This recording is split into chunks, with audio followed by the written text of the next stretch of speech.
welcome to another episode of Clean Code. Clean Code. Your best episode of Dirty to begin a journey of in this episode by Uncle Bob. Uncle Bob. Enjoy. Uncle Bob.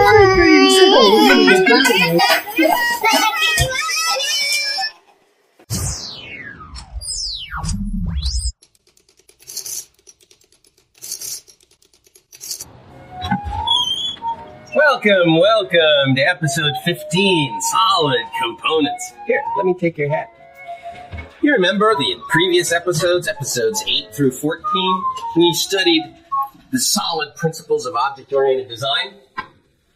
Those principles included the single responsibility principle, the open-closed principle, the Liskov substitution principle, the interface segregation principle, and the dependency inversion principle. These were all principles about class design. They told us what methods should go into classes and how the classes should depend upon each other. Now, in this series of episodes, we're going to study components. Components are larger scale entities made up of many classes. We're going to study the 3 principles of component cohesion, which tell us what classes ought to go into a component. We're also going to study the 3 principles of component coupling, which tell us how components ought to be related to each other. And we'll see the eerie connection between the solid principles of class design and the component design principles. But before we do any of that, we're going to have to study white dwarf stars. And then we're going to learn what components are and the roles they play in design.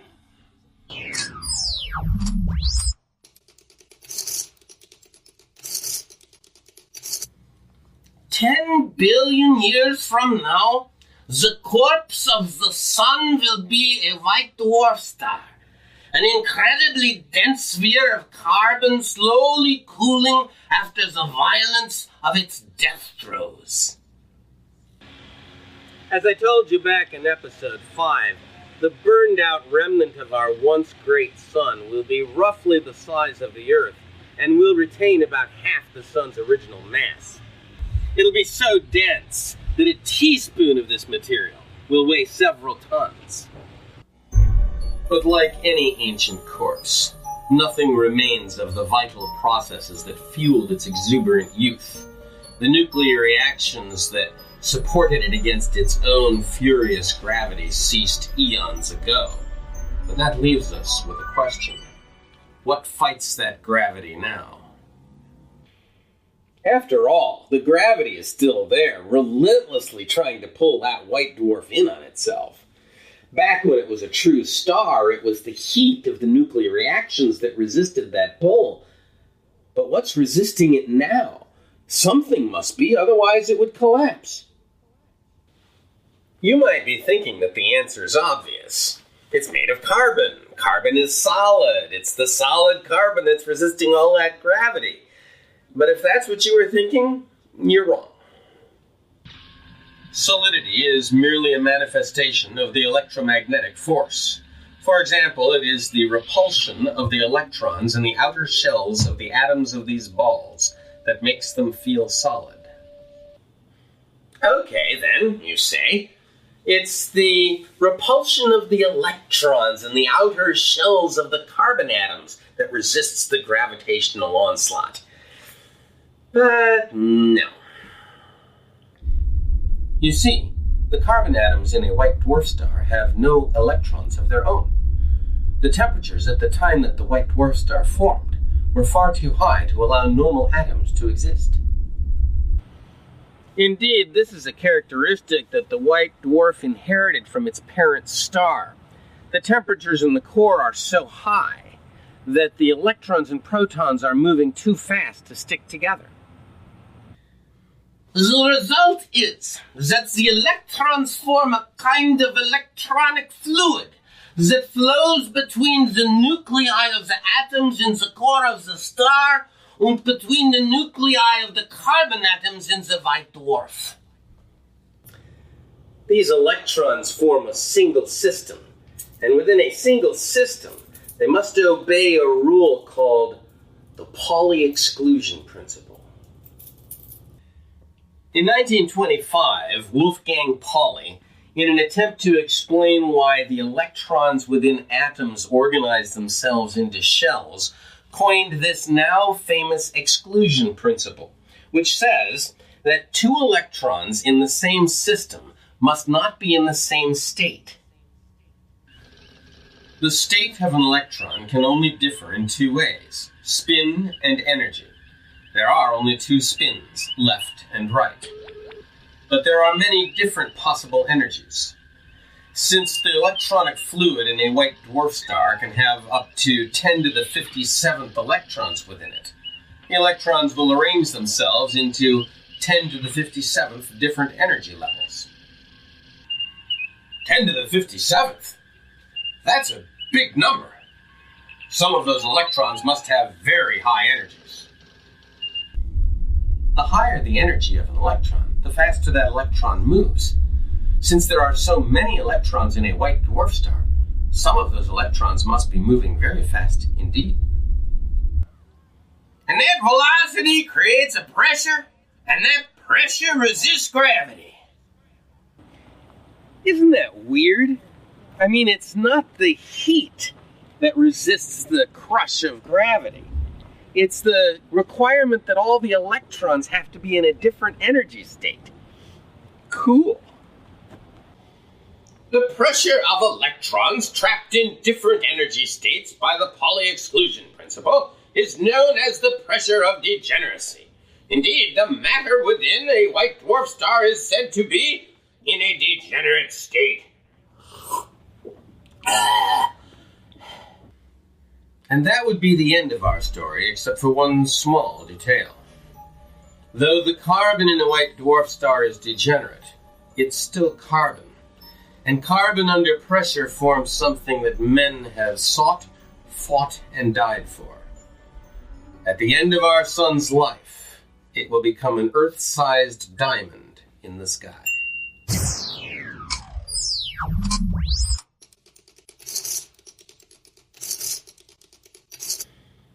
So just what is a component?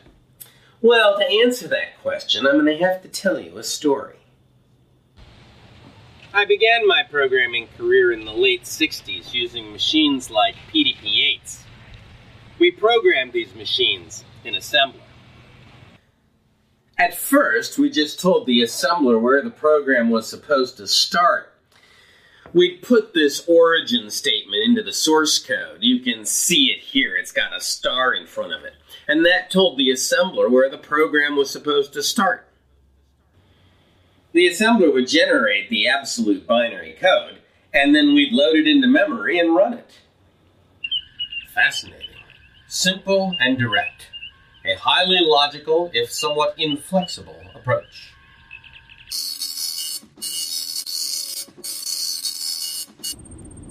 As long as programs were small, less than 1,000 lines or so, that inflexibility didn't matter so much. It was manageable. But over time, as programs grew in size, it became a problem. Big programs usually include subroutine libraries. And that's the problem, because where are those subroutine libraries loaded? Well, let's say that we've got a program that starts at location 200. Let's say that we also have a subroutine library that begins at location 1200. That gives us about 1,000 locations for our program. What if your program is longer than that? You could always continue the program at address 2000. But then, what if the next version of the subroutine library is longer than 1,000 instructions? The more subroutine libraries you use, the more complex this issue becomes. I believe it could become rather annoying. Yeah, that would be an understatement. Of course, there was a simple solution to this. We could keep all the subroutine libraries as source code and just append that source code to the source code of our programs. But remember, this was in the days of paper, tape, and punch cards. The computers were slow. Compiling took a long time. It took a long time just to read in all those cards from the card reader. And besides, who wants to take a 5,000 card subroutine library and put it on the end of a 300 card program? The source code solution just wasn't very practical. Oh, for goodness sake, why didn't they just compile the source code down to binary code without resolving the addresses? So that's exactly what we did. We changed the assemblers so that they would emit relative addresses instead of absolute addresses. And then we changed the loaders so that you could tell them where to begin loading, and they would add that value to all the relative addresses. This was great. I mean, now we could compile our program and our subroutine libraries down into little tiny binary decks, and then we could stack those binary decks up on top of each other and just load them. Well, almost. Well, tarnation, son, how in the name of horse apples are you going to call a subroutine if you don't know where that subroutine's loaded? Yeah, that was the problem. When everything's absolute, you can just call the subroutine that's at location 1724. But when everything's relative, you don't know where anything is. Don't those subroutines have names? Call them by their names. And that's exactly what we did. We changed the assemblers so that they would emit external references for any name they couldn't resolve, and external definitions for any name they had defined. And then we changed the loader so that it would link together the external references to the external definitions. This worked great, except for one thing. The more subroutine libraries we created, the longer the linking process took. I worked on some systems where it took over 45 minutes to link all the libraries together, and that's just too long to wait when all you want to do is load and run a program. So we split the process of linking by creating a new program called the linker, which resolved all the names, adjusted all the relative addresses, and then emitted a single quick-to-load executable. And that is how we came to create executable programs from independently relocatable modules linked together by linkers.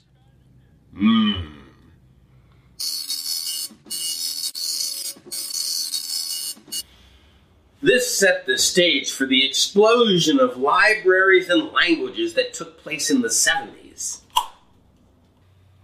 By the early 80s, we had moved from paper, tape, and punch cards to disk. We kept everything on disk. We kept our source files on disk. We kept our relocatable files on disk, our subroutine libraries, and all our executables. Our compilers would generate relocatable files that we would run through the linkers and link with subroutine libraries in order to create executable binaries that loaded very quickly. Compiling a source code module into a relocatable binary usually didn't take more than a minute or two.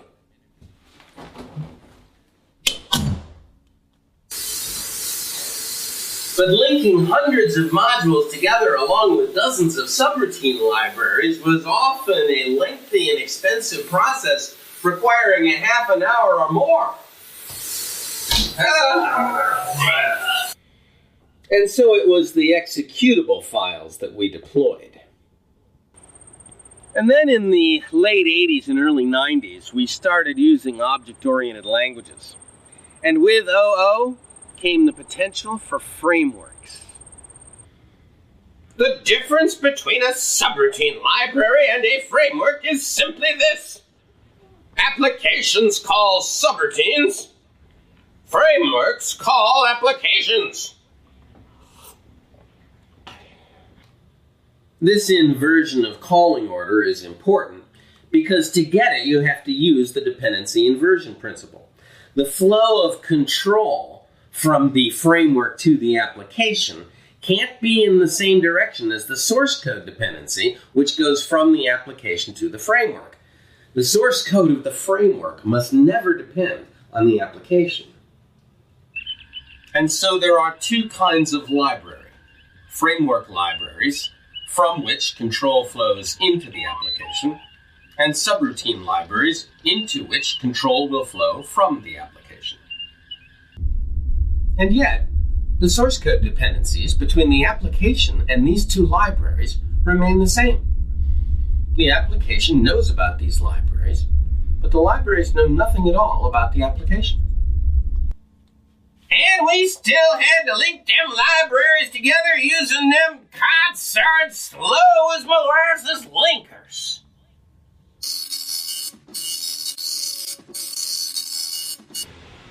By the late 90s, memory had become very plentiful, and processor speeds had just gone through the roof. And that meant that link time shrank dramatically. Indeed, linker execution times diminished until they were nearly as fast as load times. As a result, we started seeing new kinds of libraries.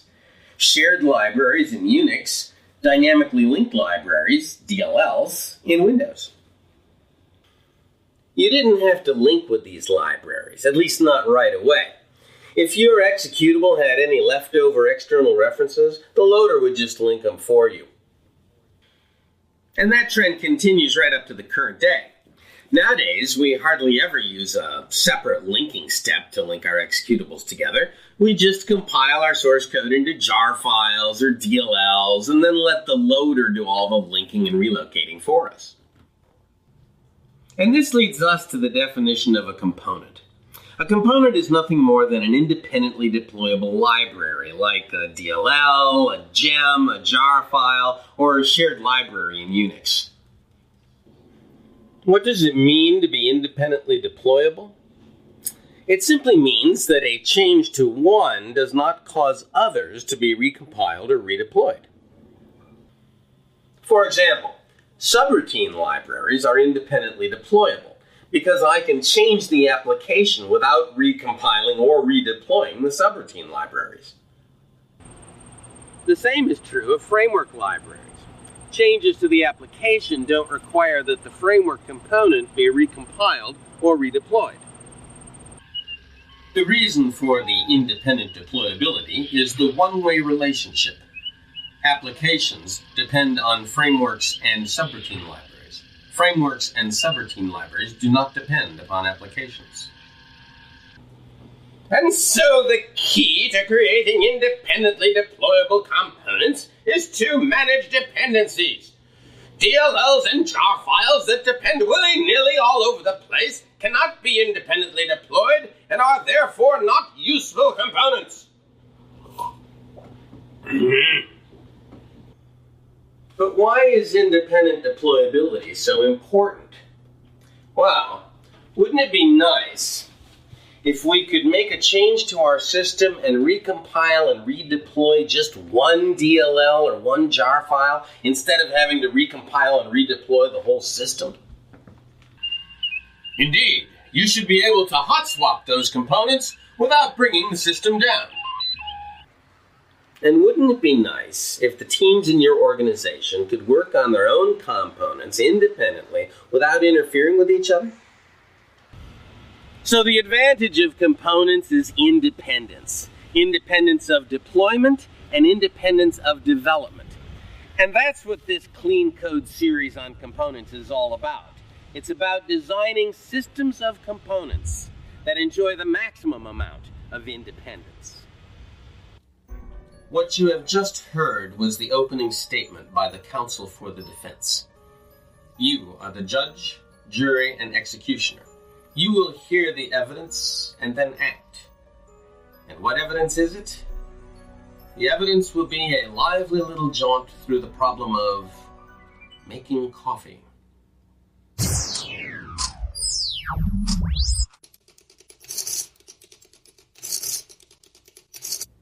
And so here is the design of the hardware of the Mark IV coffee maker.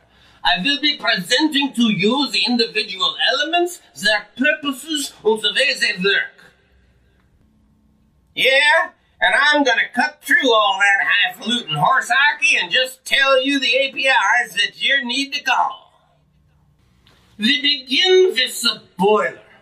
Water is entered into the boiler through some means we don't care about right now. Notice the heating element at the bottom. This heating element is under software control, and it will be turned on when we wish to boil the water to make coffee. Now you're going to turn that boiler on by calling this here set boiler function with a true. And when you need to turn the boiler off, you're going to call it with a false. You got that, son? There is a sensor at the bottom of the boiler that detects the presence of water. It will tell you whether the boiler is empty or not. Now what he means is that you can call this here get boiler function, and if that function returns true, why then there's water in that there boiler. If it returns false, then they ain't. Notice the siphon hose that goes from the bottom of the boiler up, out, and over the coffee filter holder. When you turn on the boiler heating element, it boils the water in the boiler. Steam builds up inside the boiler and pushes the boiling water through the hose over the coffee grounds. There ain't nothing you need to do about this, because once you turn on that concern boiler, well then that hot water's just going to spray out all over those coffee grounds. All you got to do is wait for that to happen. There's nothing else for you to do. As the hot water pours out over the coffee grounds, it leaches the coffee compounds out of the coffee grounds, forming coffee. Then the coffee drips out of the filter and collects in the pot. Oh, I'll tell you, that feller over there, he just yep all the time. He's just a windbagging it, because there ain't nothing here for you to do. That coffee's going to collect in that pot, and all you got to do is wait for it. Notice the warmer plate that the pot sits upon. There's a heating element in that plate that's under the software control. We turn it on when we want to keep the coffee warm. Now, I'll bet you're just dying to know how you're going to turn that warmer on, aren't you? Well, you do that by calling this here set warmer function with a true. And when you want to turn the warmer off, well, you call that same there function with a false.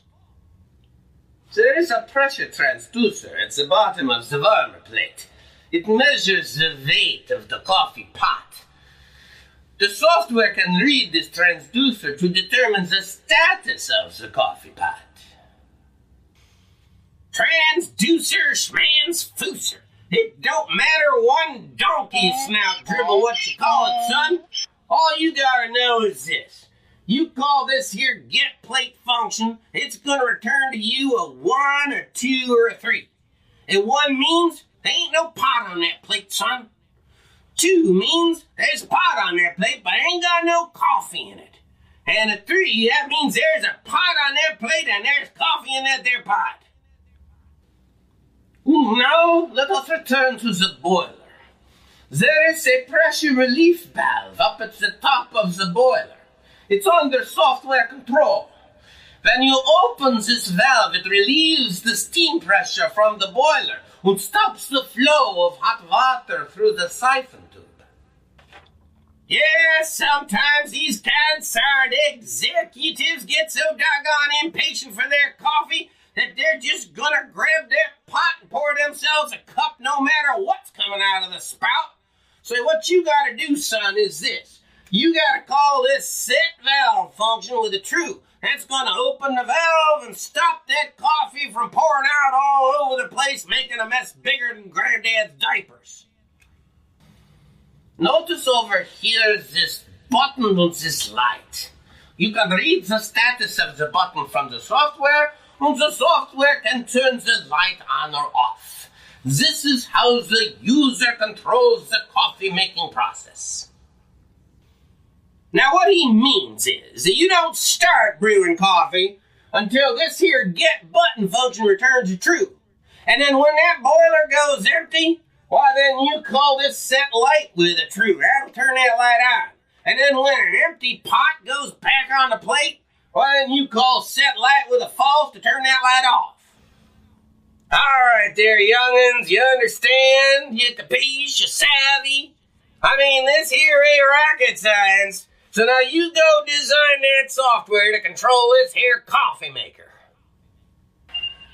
Now pause this video and take 30 minutes or so to design the classes, objects, and methods that will control the coffee maker through this API.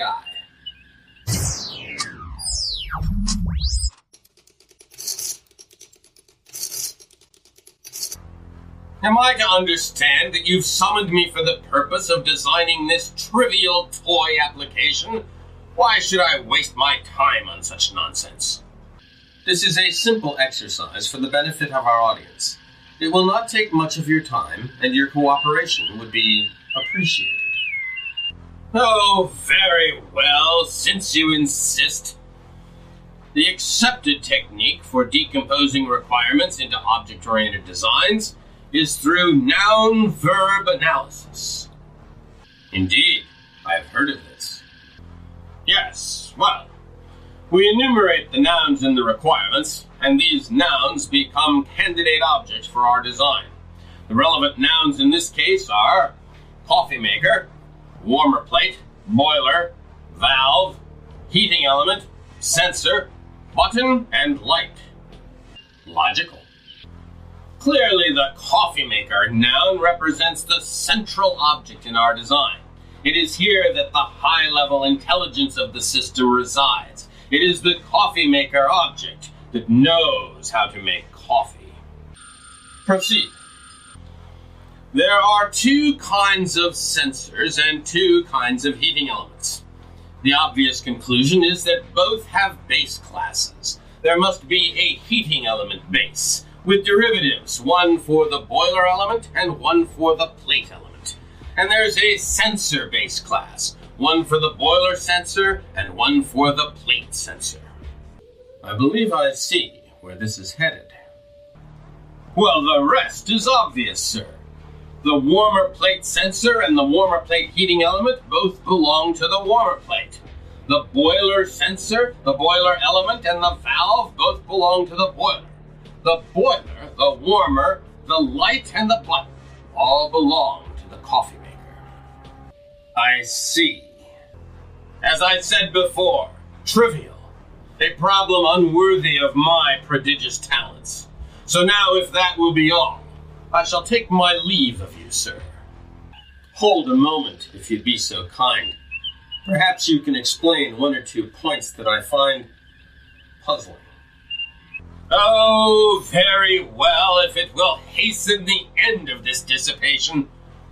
What message will the coffee maker send to the boiler in order to open the valve? Clearly, it will send the open valve message. As I thought. And so what message will the boiler send to the valve object? Are you being purposely obtuse, sir?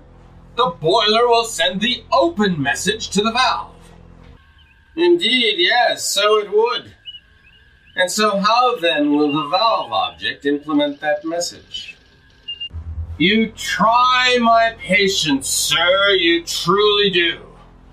Clearly it would call the set valve function of the API and pass it a true. Indeed, sir, indeed. But since the coffee maker already knows it wants to open the valve, why doesn't it simply call the appropriate API function? Why insert all these extra layers like the boiler and the valve? The question is absurd, sir. This is an object-oriented design, and in an object-oriented design, you must have objects. As astute an observation as I have seen. But I have another question. I note that the heating element base class has two derivatives, but no direct users. Correct, sir. That base class forms the abstract foundation for many different kinds of heating elements. Such abstraction is the very nature of object-oriented design. Your skill at justification through obfuscation is clearly impressive. But is there any code inside that base class? Of course, sir. It contains the abstract methods turn on and turn off. And yet, the boiler contains the boiler element, the warmer contains the warmer element. Neither of them make polymorphic calls through the base class. So why is the base class there? Sir, the base class represents the commonality between the two different derivatives. Are you so ignorant of object-oriented design that you cannot see this? Apparently. But then there is the sensor base class. What methods does it contain? This line of questioning grows tedious beyond my ability to endure it, sir. It contains one abstract method. Get sensor status. And what, precisely, does that function return? It returns the sensor status. Precisely what type does it return? An integer? An enum? A string? Don't trouble me with trivialities, sir. Such details are beneath me. I am the architect, not the programmer. Yes, I quite agree. It's abundantly clear that you are not a programmer. Quite. Will you grant me, sir, that the caller of getSensorStatus must know the type of the sensor he is calling, and therefore the call cannot be polymorphic? Of course, sir. How could it be otherwise? Will you also grant me that the majority of dependencies in your design point at concrete classes? That is plainly obvious, sir. What is your point? Have you ever heard of the term solid? Solid, you say? Whatever do you mean? It is simply a term I thought you might have recognized. Pay it no further mind. Allow me, however, to point out that if you removed every class from that diagram except for the coffee maker, the logic inside the coffee maker would remain substantially unchanged. A few names would change, and that is all. Every decision, every bit of policy, every meaningful line of executable code remains in the coffee maker class. In short, your design is farcical. It is not a design at all. All you have done is to meaninglessly fill space with empty partitions in the name of object-oriented design. But I am the architect! On the contrary, you are a buffoon.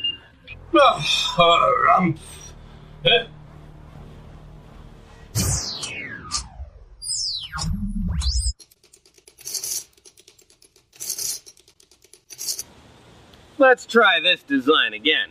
And this time, let's apply the solid principles to the design. The first step in any application design is to apply the single responsibility principle. Before you can even hope to properly partition the components, you need to determine who the actors are so you can separate the responsibilities. So who are the actors in this problem? Which groups of people will request changes to this system?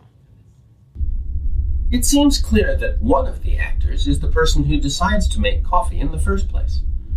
This is the person who fills the boiler and then pushes the button. Right. Let's call this actor the brewer. This is the actor that's interested in the user interface, and this actor will be requesting changes to the button and the light. I like my coffee now.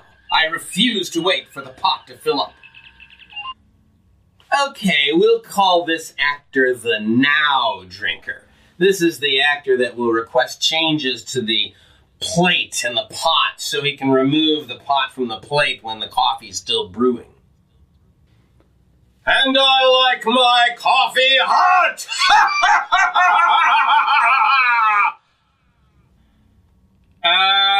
Sure. We're going to call this actor the hot drinker, because this actor is interested in the temperature of the brewed coffee.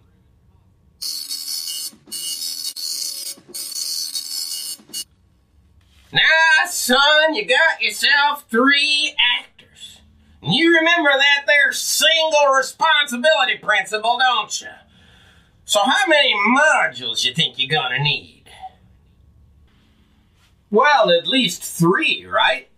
By the single responsibility principle, there ought to be at least 1 module for each actor. The module for the brewer actor is pretty easy to understand. It's the UI module. It's the one that controls the button and the light. Uncle Bob, you have tripped the concretion alert. When designing the high-level policy of a system, it is customary to avoid mentioning the low-level details of that system. Ah, yes, good point. As we describe the behavior of these high-level modules, we're going to avoid saying anything at all about the low-level Mark IV coffee maker implementation. We're going to avoid words like boiler, valve, heating element, button, light, and sensor. Instead, we'll describe the abstract purpose of these components. So as I was saying, the module responsible to the brewer actor is responsible for controlling all the communications with the user. So we'll call it the UI module. The module responsible to the now drinker must allow that actor to get a coffee while coffee is still being brewed. We don't want a mess all over the place. We're not allowed to use the B and the V words here, so we'll call that module the hot water source. An interesting choice of words. And hot water source need not be based on a boiler and a valve. It might as well be based on an infinite supply of water, a microwave heater, and a pump. Both are software-controllable sources of hot water. The module responsible to the hot drinker must collect the coffee and keep it hot. Now, we're not allowed to use either of the P words here, so we'll call this module the containment vessel.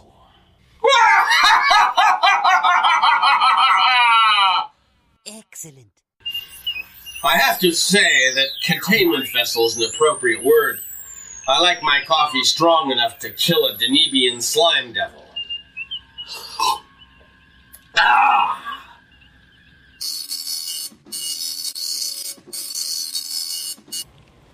Okay, so now we've got our 3 modules. There's the UI, the hot water source, and the containment vessel. And now what we've got to do is figure out what the relationship between all these modules is. To do this, we're going to go up and down the abstraction layers like a yo-yo. We're going to start with the yo-yo up because all of our modules are abstract. They don't know anything about the details of the Mark IV coffee maker. But as we examine the behavior of those modules, we're going to throw the yo-yo down and we're going to look at how the Mark IV coffee maker behaves. We'll use the Mark IV as a test case for the behaviors of the abstract modules. We start with the yo-yo up. We're at the abstract level. The brewer actor wants to start brewing coffee. But now we throw the yo-yo down to the Mark IV. And down in the Mark IV, that means that we've got to somehow detect that a button has been pushed. But we're not allowed to know about buttons, so the yo-yo comes back up. And all we know is that the brewer actor sends the start message to the UI. What should the UI do with this message? Well, the obvious answer is that it should tell the hot water source to start. No, you twit! First, you have to determine whether or not we're already brewing. Second, you've got to know whether there's water in the boiler. Third, you've got to find out if there's an empty pot on the plate. And only then can you tell the hot water source to start. Ah, yes, good point. The UI is going to have to remember whether or not we already told it to start brewing. And if we're not already brewing, then it's going to have to go ask the hot water source and the containment vessel if they're ready. And if they're both ready, Then it can tell the hot water source to start.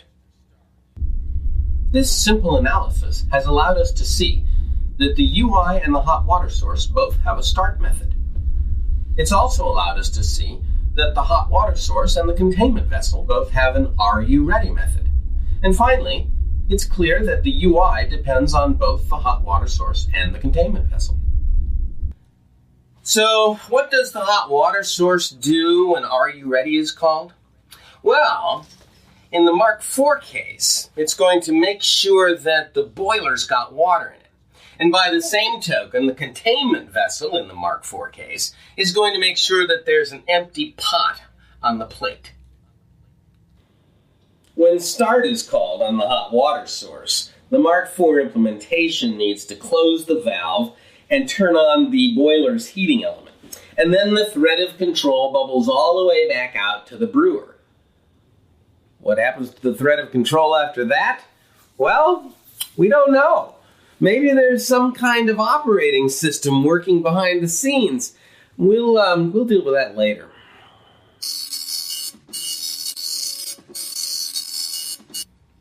The next event our Mark IV coffee maker has to deal with is when coffee starts to drip into the empty pot. The sensor on the warmer plate is going to switch to pot not empty. Of course, it's the containment vessel that detects this.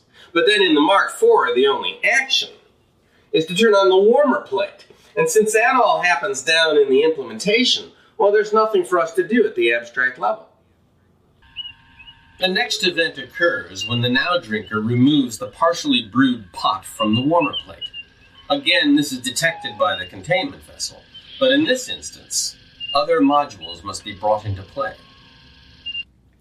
Right. But in the Mark IV case, when the pot's removed, what we need to do is open the valve. But we're not allowed to think about valves and pots at the abstract level. So instead, we'll have the containment vessel tell the hot water source to suspend the flow. By the same token, when the pot is returned to the plate, the valve must be closed again. At the abstract level, this means that the containment vessel will send the resume message to the hot water source. This nonsense of people taking the pot on and off the plate just because they can't be bothered to wait until the coffee is ready will continue until the boiler is empty. At which point the light must be turned on. Clearly that's a message sent to the UI. We'll call that message done. The question is, who sends it? Clearly in the Mark IV case, it's the boiler that would detect this event. But the boiler is represented by the hot water source. But what if, in a different kind of coffee maker, it were the containment vessel that detected that it was full? Well, in that case, it's the containment vessel that would have to send the done message.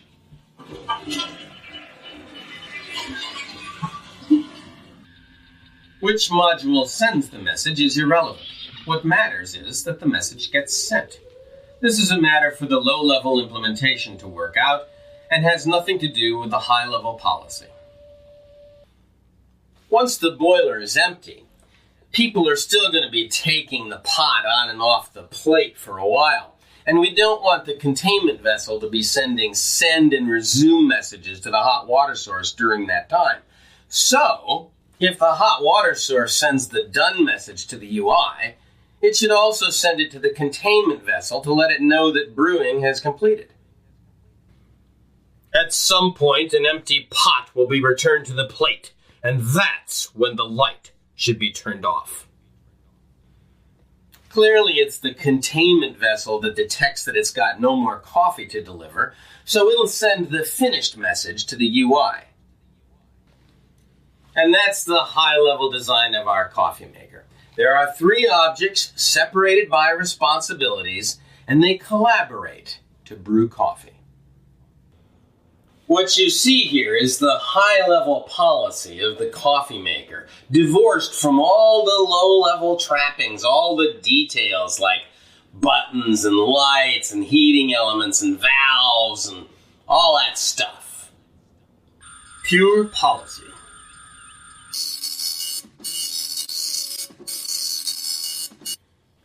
Now that we have the high-level policy, we need to implement the low-level details. And this is where the open-close principle comes in. We begin with the start message sent from the brewer actor to the UI. Who really sends this message? Clearly, some function must call the getButton function and check for true. Right. So let's say that there's a derivative of the UI. We'll call it M4 UI. And let's give this derivative a poll method. Now, when the poll method is called, it will call the getButton function of the API. And if that returns true, what? It's true. It should start the brewing process. Sure, but it's the UI base class that starts the brewing process. Remember, we had the UI send those messages, are you ready, to the hot water source and to the containment vessel. So we need some function in the UI base class to do that. Let's call that function start. And we'll have the poll method of the M4 UI call the start message in the base class. Remember to make that method protected. Good point. The only class that calls that start method in the UI is the M4 UI derivative. So start should be protected. Is this how you're gonna deal with all those events there, bucko? You gonna create yourself a derivative for each class and give each one of them a poll method? Well, I don't see why not. It seems perfectly reasonable to me. Each of the three base classes has its own derivative. Each of those derivatives has a poll method. That poll method calls protected methods in the base classes when the events that those base classes are interested in occur. So when the pot is removed from the plate, it'll be the M4 containment vessel that actually detects that by calling the getPlate function. And then it will call the protected method on the containment vessel base class named stopFlow. Or, when the boiler goes empty, it'll be the poll method of the M4 hot water source that detects that by calling getBoiler in the API. And then it'll call the @capacity protected method of the hot water source base class. But Master, who would put the poll method on all these objects? Why, main, of course, Grasshopper. Main will sit in a hard loop calling the poll method of all three objects. And that pretty much wraps up the design. We've got our three base classes, which deal with the high-level policy of making coffee, each with its own responsibility. We've got the three derivatives that implement all the details of the Mark IV without making any policy decisions. And we've got main that sits in a hard loop, divvying out calls to poll. Logical. Flawlessly logical. An intriguing and apparently well-reasoned design. The evidence before the court is incontrovertible. There's no need for the jury to retire. You might.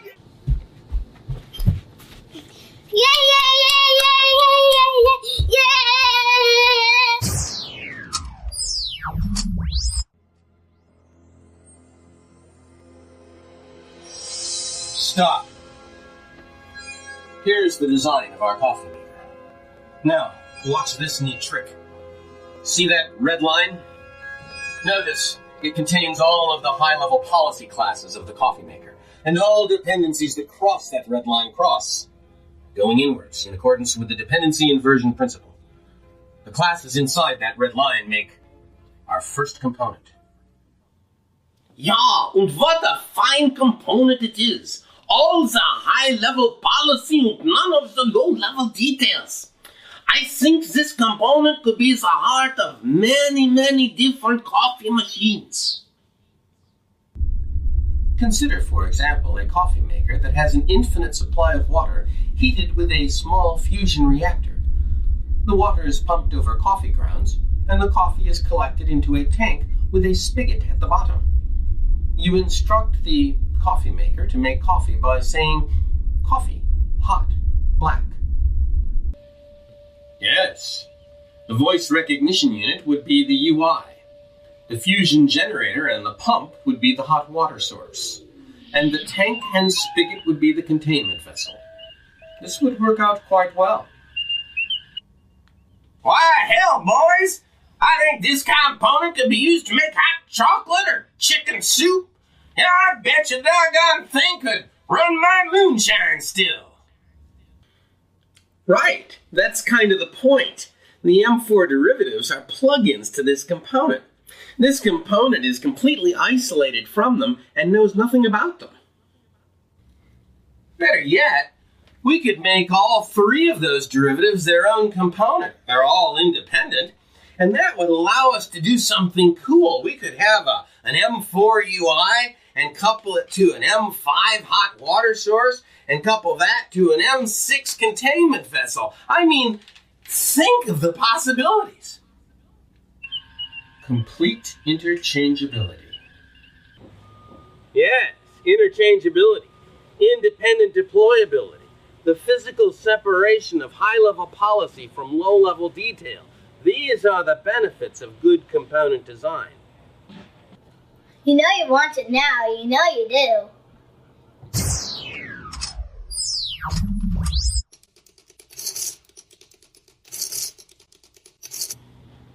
But what are the rules? How do you know what classes should go into a component? And how do you know how to manage the dependencies between those components? What are the principles of design that you should use? And that is the topic of this series on the component principles. We'll begin this series with the 3 principles of component cohesion. These principles tell us which classes belong together in a component and which classes should be kept in separate components. We'll continue this series by discussing the 3 principles of component coupling. These principles tell us how to manage the dependencies between components and what direction those dependencies should take. And we'll end this series, as we ended the other series, with a case study that'll show how to use all these principles together in concert. And so the evidence has been presented and the closing arguments have been made. And now you, the jury, must deliberate. You're not going to want to miss the next exciting episode of Clean Code. Episode 16, Component Cohesion. All right, you dogs, let's go. Come on. Ho, ho. Dogs, dogs, dogs.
Let's do 2 more.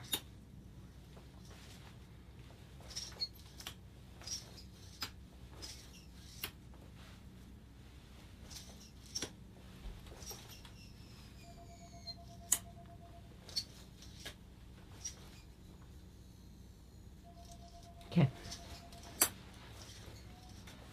That's good.